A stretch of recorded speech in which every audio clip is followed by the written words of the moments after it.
So my girlfriend wants to give me feedback. She says, "Hey, Mark, you were terrible in bed yesterday or night. Let's something less extreme than that. You weren't very attentive to me over dinner last night." Okay, and my immediate response is, somatically, I get the blood comes up my heart, and I start going, "Yeah, but actually, I wasn't." I get defensive. I take a breath. What's a better response than that? Totally. I think it's a really valid question. Honestly, what I usually do, like a response would be like, what's really important is we want to understand the pause. If somebody is coming to you, so like my partner and I, for instance, we have a saying to avoid resentment, can I share something with you? We both know when that word is said, phones are down, stare them in the eyes, like, okay, what's coming up? Like, what do you want to share with me? Asking for consent is really important. That way, your body can be ready of, okay, what's going on. The second aspect here is when your partner comes, like there's a difference between you never do this, you always ignore me, right? You're such a fucking ass.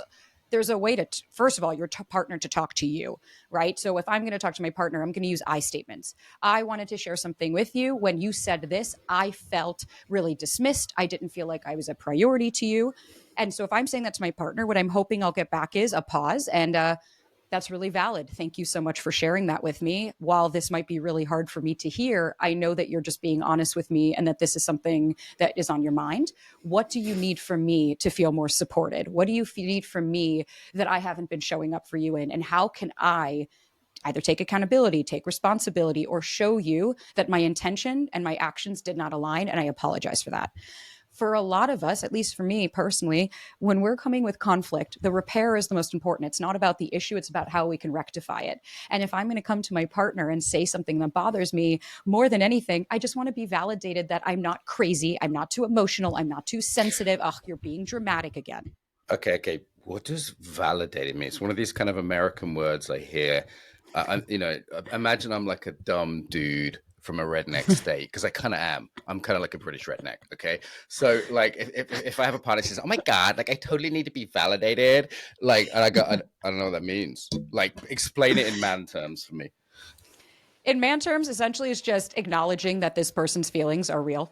Right. So, Okay. like, if somebody comes and says, yeah, like, hey, Mark, that was really fucked up what you said to me, validating would be, I apologize if what I said was hurtful. That was never my intent. Right. It's just acknowledging that they had a lived experience that might not be yours, but oftentimes we go into discredit. No, I didn't say that. What are you talking about? God, you're always making a fucking issue. You're so dramatic. Here we go. Another thing I did wrong that deflects that. And then the other person's going to get defensive saying, but why are you saying, pretty much, why are you discrediting what I'm saying? The, That's the the validation. the key thing though is that their feeling is valid, but their facts might not be though, right? It's like, I actually didn't Exactly. sleep with all three of your sisters. It was only two of them. I definitely didn't sleep with Susan. Like the facts can be valid, but the feeling of anger is valid, right? So we've got to separate these two things out. And Exactly. you also mentioned sort of always and never. My experience is those kind of words end really badly. As soon as I say you always or you never, and if I hear them from someone else, I'm kind of like, okay, this is tricky.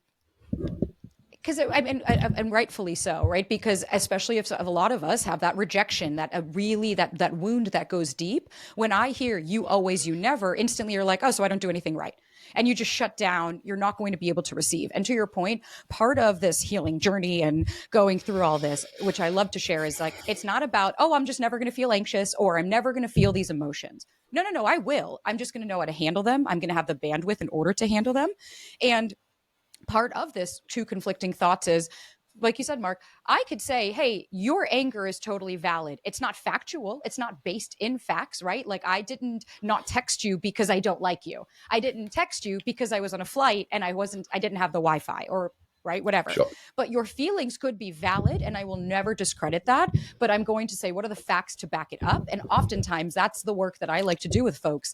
It's not about coming to your partner and being irate and having them reassure you. It's also about sitting with ourselves to say, wait a minute, what facts do I have to back up that my partner didn't call me tonight? It's because he's cheating on me, right? Like that is me filling in the blanks with worst case scenarios, assumptions, catastrophizing without actually having anything to back it up. If I have it to back up, then I'm going to come to you and say, here are the facts. Let's talk about it. Mm. Okay, what's the body part here? So often when I have relationship coaches on, we've had a few over the years, some really good ones, and often they've sort of studied, they've got a system, you should say this, you should say that. But my experience is when I'm in the heat of the moment, I forget all that good stuff that I should say. Like, Sabrina told me to do that. And I totally forgotten because my body's just sort of hijacked me emotionally. I'm in that fight or flight response. So what's the body part here? Oh, the body part is so important, right? There's the book, The Body Keeps the Score, because it's very true, right? And I think a lot of the times we hear people say, I want to feel better, but they're not feeling. If you intellectualize and you just stay in your head and everything is, well, but I'm going to logically know that what you said was hurtful. But if I don't actually understand what's happening in my body, like where do I feel those sensations? Is it in my chest? Is it in my shoulders? What are those sensations trying to tell me? Maybe it's to run. Maybe it's that I don't feel safe. Maybe it's whatever. And so oftentimes what I recommend is I don't want anyone to have a script when they're going to talk to their partner. I want them to understand using I statements. That's the only thing I would say, please don't forget. Above that, what's a really beautiful practice is to stop for a second and say, you know what? I need to go to the bathroom and remove myself for a minute. I'm not feeling present in the moment. Because it actually, Jill Bolt Taylor, she's a doctor and she came out and said, or she's a neuroscientist, excuse me. And she said, an emotion takes 90 seconds to run its course in your body. Anger, frustration, sadness, fear, right? 90 seconds for the actual emotion to run its course. Our mental state keeps the emotion alive thereafter. So if my partner says something that's really hurtful, triggering, I start to feel that wave of heat over my body. I start to feel my eyes are darting. Like I know what dysregulation feels like for me because I am very clear between safety in my body and not, and have worked through that for years.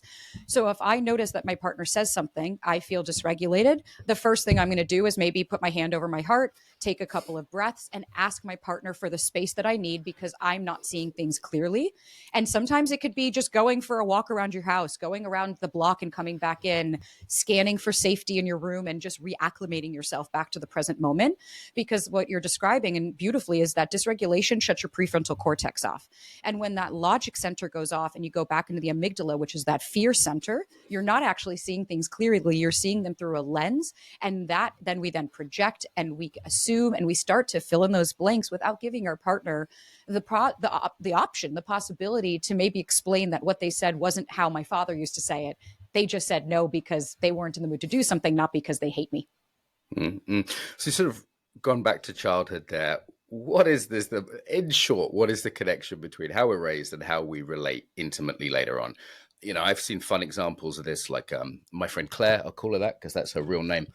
She only dates boys with beards, and I know for a fact her dad has a beard, right? Like there's some sort of little fun ones like that, and then some maybe sort of more emotionally, therapeutically significant ones about attachment styles.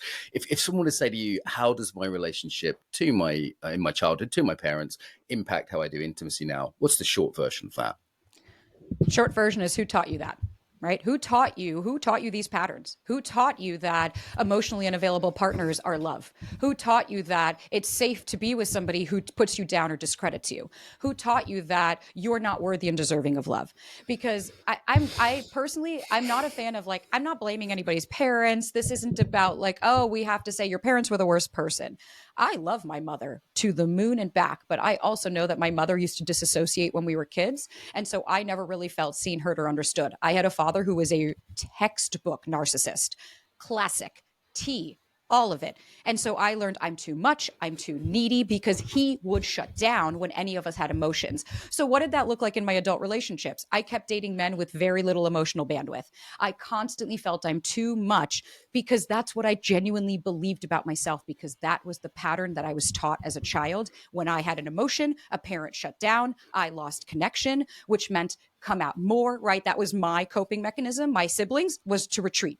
My sister shuts down, just sits and just goes completely Mm-hmm. into freeze. Mm-hmm. So what we want to look at is who taught you that and what is this, where is this pattern learned from? That's the quickest nutshell about your childhood dynamics to your adult relationships. That's fantastically clear. Thank you. I like that.